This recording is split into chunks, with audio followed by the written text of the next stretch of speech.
Hello Needham, Happy New Year, and welcome to What's My House Worth, the preeminent real estate show on the Needham channel. My name is Rob Ticktin. I own Tick Development, doing residential development right here in town.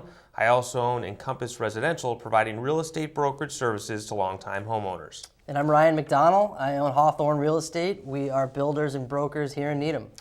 And we're going to be going over the final month of 2012, the December sales data, and taking a look at how it stacks up with previous Decembers as well as the individual home-by-home sales. But before we dig into the actual individual home sales, let's take a look at the month overall. And Ryan, as you take a peek into the home data, what do you see? I see 30 sales in December, and I mean that's a pretty solid number. I mean, we expected to see it with what was under agreement at the end of last month. Plus, with the end of the year, a lot of people trying to get houses closed up, and then, the average list price of $919. That's higher than typical, with an average sales price of $891, which is also a little bit above what we've seen in the past. Still holding true with the 97%, which is your sale price as a percentage of the list, and the days on market at 103, Rob, which is right about where we see them, and jumping back a step to the average sale price per square foot of $326, which is a little bit higher. Yeah, that's the highest that I can remember seeing. Yeah. And you had predicted that December could be a pretty busy month with the economic uncertainty and people wanting to get their house in order, so to speak, before the end of the year. Right. So 30 is a number that probably doesn't surprise you, but it's certainly a healthy number. No, it absolutely. I mean, it's we did expect it, and we got it, and we'll move into January. And it also matches the number from last year. There were 30 homes sold in 2011, so it's pretty consistent, at least for December, year over year. But how does the trend look coming into December as we kind of look at that graph over the course of the last 5 months? And when you look at it in that light, December also looks like a healthy month as well. Wouldn't you agree, Ryan? Yep, and you always talk about sort of when the sales occur with respect to the time of year. And so while we see a lot of sales in November and December, that's reflective of the fall market, having people out looking, putting houses under agreement in September, October. So there's that 30 to 60 to 90 day lag between when it goes under agreement and when it sells. So it's more indicative of a strong fall market to see high sales numbers in November and December. And it's the best month we've had in Needham since August, so it puts us in a good position, hopefully going into 2013, but we'll find out about that in a few months. Yeah. So for now, we're going to look back at December, and it's time to start taking a peek at the houses that did sell over the course of the month, the 30 houses. And we're going to start low and work our way up with regards to sale price. And the first house on the list is 33 Melrose Avenue. That's a house that sold for $500,000. Yep, it was on the market for 26 days, relatively small, only just over 1,000 square feet. Another two-bedroom. We're finding more two-bedroom sales than I would have expected. Over the last 2 months, I feel like we've seen more than we had for the previous 8. I think all of the two-bedroom houses in Needham have traded in the last 2 months. Maybe so. It's a corner lot. It's not a big lot. Only 7,800 square feet. But I think the seller, got a pretty good price for this. If $500,000, it's not bad. You like that, and it does match up pretty closely with the assessed value of $504,000. Like you said, a smaller lot, but not necessarily a small lot. Right. And it seems like a good number for that one. I agree. 481 Chestnut is the next house on the list. This would be the second smallest seller for the month of December. This is one that sold for $511,000. This one is a little bit bigger if you agree that the town data is incorrect. Right. Well, the town data excludes the basement. So, we've talked about this in previous shows, whether the basement should be included as living area or not. In this case, the town public record has the basement excluded. The listing has it included. Either way, I think 1,600 square feet, 511. It's on Chestnut. It's kind of a busy road, but the house presented well. I think this was a pretty neat, tidy little sale. Yeah, and this one just south of the train tracks. And I think it's possible the town might have also been excluding that second level as well, because according to public record, it's only 825 square feet, which is really small. So either way, it's a good move. I don't know if that 1,600 square foot was measured. Did you notice on the listing I think it was sheet? an other. So we don't know where they came up with that number per se. So it's definitely not 825 square feet, probably closer to 1,600, but not sure if that's spot on because we didn't see any architecture. I mean, and it's good from a listing perspective to bring this to light because a lot of people will look at public records, as we've talked about, and say, wait a second, hold on. Yeah. But this house, when you see it, is clearly more than 860 square feet. Right. And at 21 days on market, it seemed like it sold in just about the right amount of time. Next up is 110 Noanette. This is a house that was on the market, didn't sell, came off the market, and then came on for a day before kind of miraculously going under agreement. Wow. You see that, you That's think incredible timing. potentially you don't want to say broker manipulation, but those are two words that pop in the head when you see that happen. Nevertheless, it was a clean house, a little bit dated. Did you see the inside of this one? It was, unless you visited it, it would be very difficult to see the inside of that one. That's true, but I did visit it, and it's a standard split, and it was clean, but it was old. Yeah. But it also, again, looks about right for that size house in that neighborhood. Quiet street, good size lot, but not a whole lot of flexibility with regards to what you can do with a house like that. Right.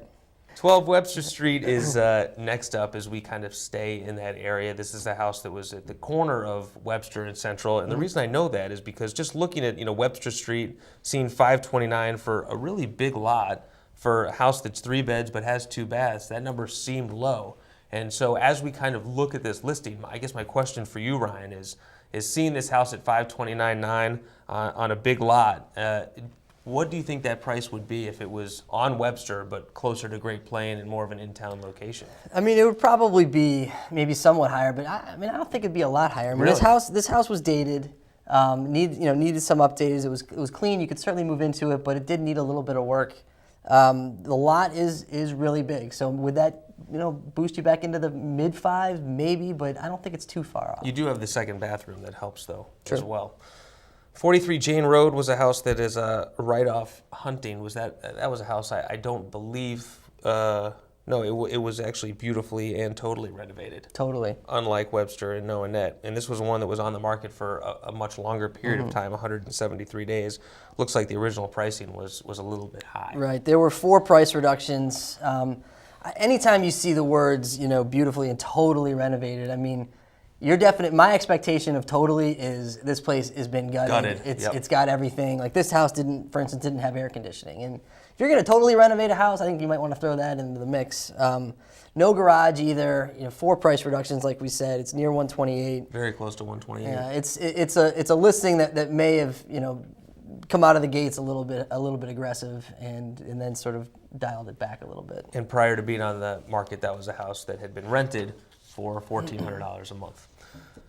We're working our way up the charts, getting a little bit higher with pricing. Our next one is 127 Arch Street. This is a house that sold for $560 and was listed at $560. I don't know, on the surface it looks like the broker had this one priced correctly. Would you agree? Yeah, this one is this is going to be torn down. This house was purchased by a builder. I think And that's confirmed. It is. Okay. One of the things that we noticed about it, the walking distance to Mitchell. It also had walking to Needham High, and I'm saying that's quite a walk. Right. But so those are the things that you're trying to attract people or give them a perspective as to where the location is. Yeah. But you do have to be careful because if you're walking to Mitchell from there, you better leave early or else you're going to be late for school. And I felt like it was close to a price point that it could have been. I hadn't seen the inside of this one, but my first instinct was it was probably a builder, but it could have also been a family that wanted to spend I mean, the Arch is a street where there's been a decent amount of redevelopment. It's a great location. It doesn't surprise me that someone's going to develop this, and they will. And you like that price? Yeah, I think for that lot, that's a great price, yeah. So you like that price, but it's not your deal of the month. And the reason I know that is because 31 Lexington Avenue is Ryan's deal of the month. Yes. Ryan, tell us a little bit about 31 Lexington Avenue. Everybody brace yourself. This one, again, I'm bucking the trend. I look at this as the deal of the month for the seller. Oh, okay. So the person who sold the house got a great deal. Right. I think this house sold for $565 in just 4 days. It's not very big. It's 1,600, it's just under 1,700 square feet, but it's not the open 1,700 square feet. It's small, it's choppy, it needs absolutely everything. And it's talking about it being a home run investment. I don't know. I mean, it's not a lot you can do with it from a development standpoint because the lot is very small. It's an under 8,000 square foot lot, so you're not really expanding it. Or if you do, your expansion is small. It leaves you with very little in terms of a remaining yard, and what you're doing from a dollars per square foot on the expansion is limited because it's not going to be very big. So I think getting $565 for that house in that condition, it's a great location, sure, but I think the seller came out on top there. So maybe a home run was not hit by the person who bought it from an investment perspective, but the seller hit a home run. Yeah, I mean, for the buyer, it might be an infield single. All right, we'll take it. We just need to get on base. That's all true. we need to do. That's true. 18 Peacedale Circle is next up on the list, and this is a house that again, we don't know what it looks like on the inside because there were no interior pictures, but when I did see it come on the market, working with some people who were looking at the fives, it instantly piqued my interest because it's a good size. It's on a quiet street with the 128 traffic notwithstanding, and it's in the fives, and you've got 4 bedrooms, so it has a lot going for it in that price range, and I thought this thing probably won't last long. Sure enough, 5 days later, it was under agreement. Yeah, I mean, it's a pretty straightforward little sale, priced well. You can see it sold for $10,000 under asking in 5 days, so. And Peacedale's kind of an interesting spot because it's on the busier, the 128 side of Greendale, but you have a nice mix of new construction, some older homes, and it seems to be a popular area for people who want new construction. Yeah, and especially if you want new construction at, maybe a little bit less of a price. That's true. You can save $100,000 around, maybe more. 91 Sutton Road is, you and I both saw that one, and it was on a really big lot, although not kind of your It's pie-shaped. Pie-shaped, which isn't as ideal as a nice square rectangle, but nevertheless, it's 16,000 square feet. Right, it's 16,000 square feet, but I would say it maybe feels more like a 10 because of the shape of the lot. I would agree with that. And you also, on that road, you do have a pretty strong train presence. True. But, $600,000, 1,600 square feet on a big lot, it's probably a pretty good deal. Sold in just 7 days. 68 Melrose Avenue is next up. This is one that sold for $610,000. It was a charming cape, I would say, in a really popular location. It's a good location, again, with the liberal walk to everything. That's just not even specifying what things you're going to walk to. You can walk anywhere from here. I think the location was a strong play here. The house presented well, it showed well, but it didn't have a lot that really jumped off the page. I mean, it needs some updates. It's 1,500 square feet. Getting 610, I think is a win for that seller. It was a candidate. I considered it for my seller's deal of the month. And it's also, I think, comparable. It would have matched up well with your Alden listing from last month. Right. Similar homes on the market for the same price. I think it makes Alden even that much more of a deal for the seller. Yeah. To be honest. So you think this supports your last month's case for deal of the month? I do. I agree, low sixes. And also, the one thing I noticed about this house was the pictures looked really nice. Right. And it made it really, you saw the inside of this thing and it looked almost, borderline updated, brand new. Yep. When you were inside, you didn't quite get that feel. So it was an instance where the pictures can bring you in, but maybe set you up for just a little bit of a disappointment. Possibly. Speaking of disappointment, backyard, 56 Green Street. Not much of one. No. But other than that, location had a lot of things going for it. But the backyard. What backyard? That's a good point. So there was basically no backyard. No. Well, it was a big, steep hill. Very, very steep. Yeah. Good sized lot, but you can't. Actually, it wasn't that big. It wasn't that big of a lot. I believe it was about 8,000 square feet. Right. I mean, what this house had going for it is it was right across from the golf course. We're talking about 56 Green Street, by the way. Yes. It sold for $640. It was originally listed for $734. And this is one of those situations where the listing agent, who originally was a related party to the seller from out of town, put the house on. Maybe the seller was a little too influential in terms of where they wanted to price it, which can often happen when you have the related party situation. Or maybe you got tricked by the square footage of the house and using that, putting too much stock in that number to base it on your pricing when you're going to lose so many potential buyers because of the backyard. Right. So eventually, the lot it's just under 7,000 square feet. So it's only a 6,098 square foot lot, which is by Needham standards pretty small. Yep. Then you did have the listing transfer over to a local agent. The price came down and it eventually sold. So it just, we hammer it every month about how important your positioning is, your pricing, the full aspect of your listing. You got to look at everything. The lot was a huge, huge factor to this sale. And, to be fair, we talk about the small lot and we talk about the sloped kind of backyard, but it's a good spot. Yep. It's right across from the golf course, which is a good location I mean, Yeah. I like this, and it's 2,400 square feet. So Yeah, the house did need some updates too. I mean, it was a tough sell. I mean, there's a lot. This is where you really need to use price as your ally here, and that was not done. So, and that's what happens when you have a tough sell and you misprice it. You're looking at 191 days easily. Right. 10 Great Plain Terrace is a house that I would potentially need some updating as well, and I say that because I see the dumpster now. Yep. In front of the garage, so there is some work going on, but this looks like a pretty good number for me for this house. I was surprised, Rob, to be honest with you. It says it's on a unique carriage road. I'm not quite sure what that means, but it's really on the corner of Great Plain Ave. Right. So it's kind of a busy little nook, because if you're going to be taking a right out of Mount Vernon onto Great Plain, you're going to go by this. So, and they had. This house had a home birth facility in the basement prior to the sale. I wonder if the buyer was aware of that. But that's just an interesting little fact about it. Yeah, some good history. I'm sure they did. Yeah. The unique carriage road that it said in the listing sheet, we've talked about that before. You could argue that the location of the house is kind of on a busy corner, so it's a negative, and you're calling it a positive, so Right. you're kind of setting the expectation a little too high. Sure. For a buyer who doesn't know Needham very well, they're like, "Ooh, I want to see what this carriage road is all about." And they walk up to the house, and it's basically a cut-through street. Right. So, but a good spot Yeah. otherwise. Sure. 22 Miller Street, as of the airing, did not have a picture for this listing.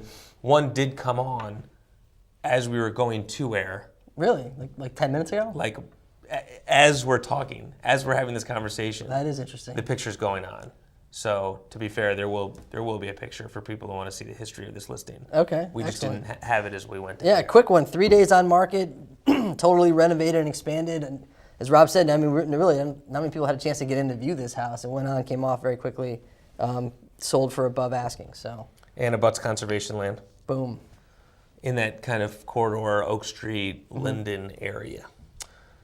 31 Sherman Street caught me a little bit by surprise as we were putting the show together, because it's not very often, in fact, it may be never, that you see a new construction home in Needham priced for $800,000. Right. And I mean, this developer bought the land for $318, sold it for $8. So that's really, really, really, and I can't say really enough times, tight.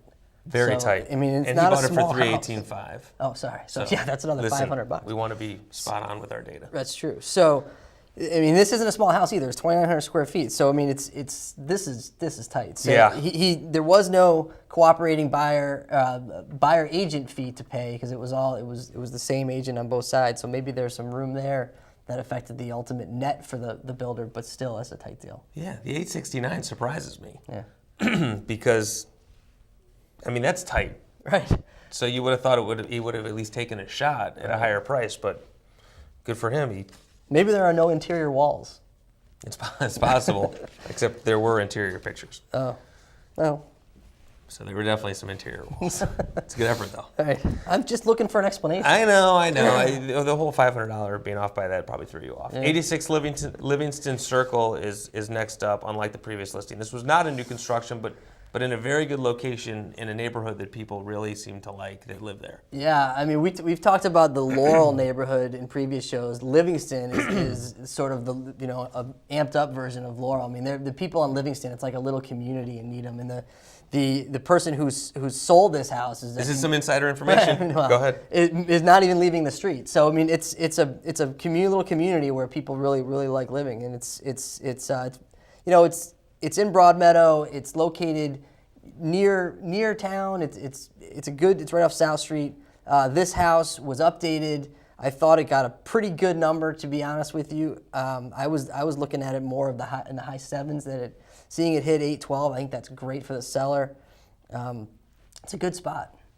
A lot of new construction in that neighborhood. A lot of new construction in that neighborhood. And now they have gas because that line was recently brought. So that's right. Has a lot going for it. 345 Cartwright Road is up next, and this was a listing when it came on, caught my attention. I really liked it. A contemporary home, very different when you see the interior photos. Mm-hmm. Kind of had a lodge feel to it. Located kind of right in between the Needham, Wellesley, almost straddling that line. So you had Wellesley for utilities, and I think they took care of plowing that road. A big lot. I mean, it's probably close at that price range. You could even just buy the land and put something really nice there. Right, exactly, and or you can renovate that house a little bit. Yeah. It's definitely unique. I mean, there aren't a lot of homes in Needham or Wellesley, for that matter, that are gonna look like that. A true contemporary. Yep. 11 LaSalle Road was not a contemporary. Nope. That was a colonial, and Yep. that's a house that we both saw when it came on the broker tour. There was a lot of activity going on there was no illusion that this house was positioned for like a competitive, aggressive, immediate sale, and that's exactly what happened. I mean, it was, 2,200 square feet, priced at $799. It was really, really well positioned. The house showed very well. It's got a unique floor plan, a floor plan that could be expanded.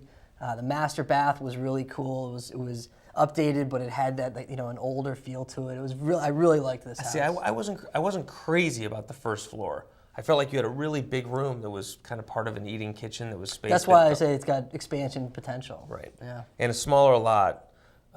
It was 8,300 square foot lot, so not a big lot. No. But we had seen this listing right after we were at the next house on the list, which is 55 Burnside Road. Yep. So interesting, at the time when we had seen one than the other, we were kind of comparing them, and sure enough, they sell for remarkably close numbers. This one sold for $825, whereas LaSalle sold for $821. Right, and Burnside was priced at $850, and I remember saying, I'll take my $799 to All day. LaSalle before I take my $850 to Burnside, and it turns out that the market sort of agreed, and they both almost sold for the same number. So assuming they are the same number, they're off by $4,000. Which one do you like better for $825? I think I like LaSalle better, and that's because Burnside may have a few more updates to it, but it's a cape, and this is about as maxed out a cape as you can get.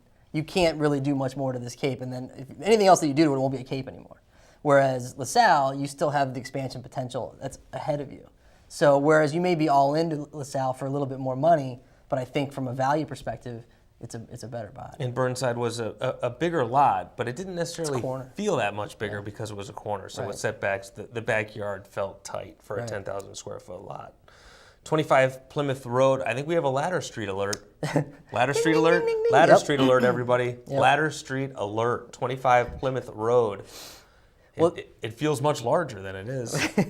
Yeah, I always like the sort of totally subjective things that are in listing remarks. But a couple things I noticed here. One, on Plymouth, this has a flat backyard, which you don't get very often on Plymouth. There's most of the yards there are sloped, so that's good for this house.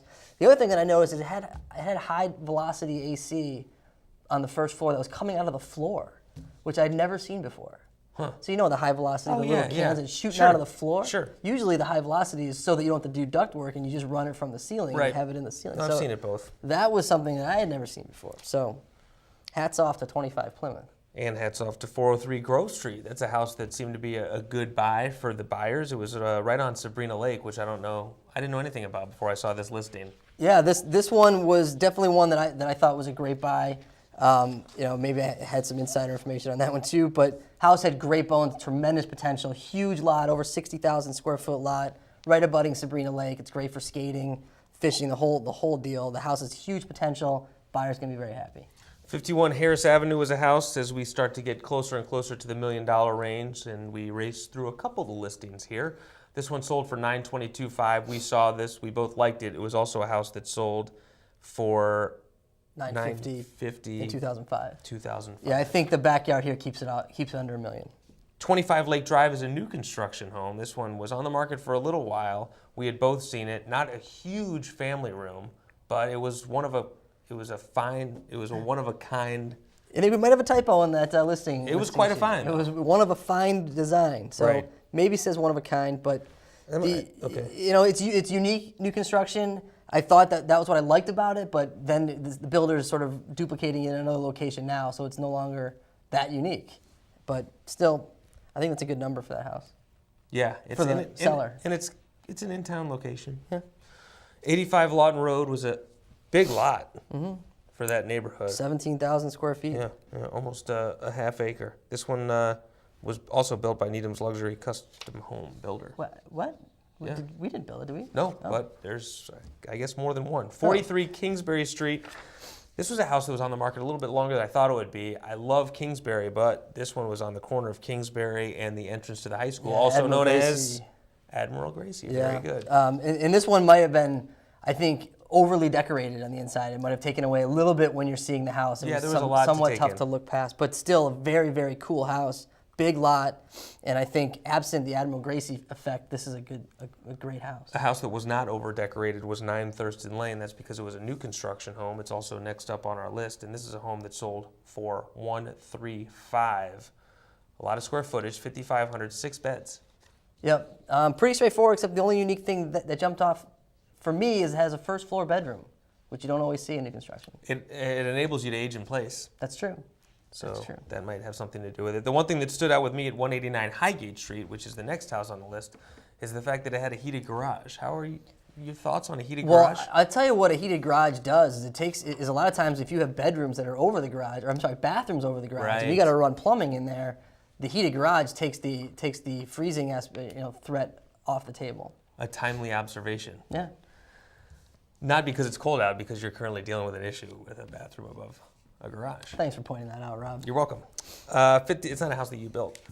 All the way to the renovation. 51 Mann Avenue is next up. This had white cabinets, the white maple, which is the direction that a lot of people are going, but then with the cherry island. Yeah. Do you like the contrast with the different look with the island? I mean, personally, I'm not a huge fan. A lot of our customers are going that way, and that is a 100% personal preference thing. I will say with 51 Mann, with respect to Highgate, I jumping back to 189 Highgate for a second, I was surprised that house sat for that long and sold for what it did. I thought with that location, with the quality of that house, I would have taken my money to Highgate before Mann basically all day. 754 Chestnut Street is next up. This one sold for $1.4 million. It's big. Yeah, it is. Because it's not only is it 4,900 square feet, but it also has an additional 2,100 square feet in the walkout lower level. That gives you a total of over 7,000 square feet on a big lot too. Yeah, and it's a house that was built in the 80s. It's been renovated over and over, expanded since then. Yeah. Pretty cool house, to be honest. 102 Edwardle is next up. This is a house that sold for $14182 on the market for just 15 days. That's a pretty good thing if you're a builder, right? A nice short days on market. Can't argue with that. Hickory doors. You don't see that in the listing sheets very often. Not very often.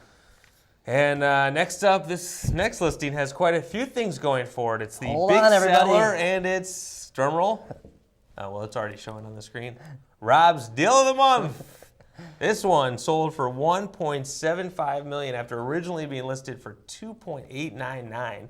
That's quite a discount that the buyer got, and I don't know that it was clearly a little overpriced, but I don't know how much it was overpriced. For one, it was listed or assessed, at $2.7. And here's a question I have for you about this listing, and maybe you know this, maybe you don't. Let's see. Do you know what this house sold for in 2007?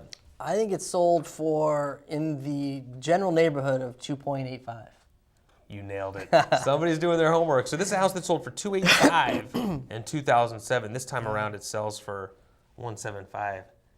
Yikes. I think yikes is the operative word there. But a ton of space, great shape, good location. 138,000 square foot lot. That's 3+ acres. Yeah, it's a lot of house and a lot of land for $175. Right, I agree. A really good price. I agree. Let's take a look at the market snapshot as we kind of see what 2013 has in store. Just a little peek into next year, and anything jumping out at you there? Well, getting the crystal ball out. I mean, the two bottom numbers, the 188 days on market of what's on the market right now, plus the 351 average list price per square foot. Those numbers are both high, and the days on market in particular may creep up as January just is really a really low sales month typically. Right, but at least the inventory seems to be going down a little bit, so that's a good thing.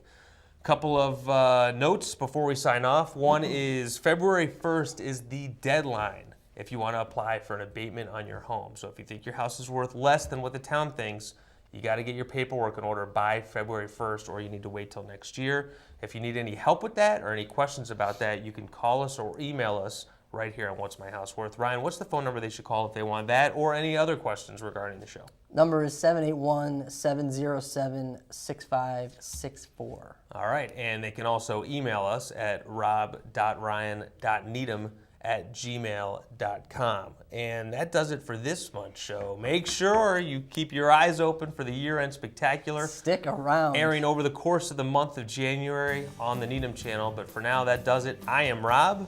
I'm Ryan. And we will see you very soon, Needham. Thank you.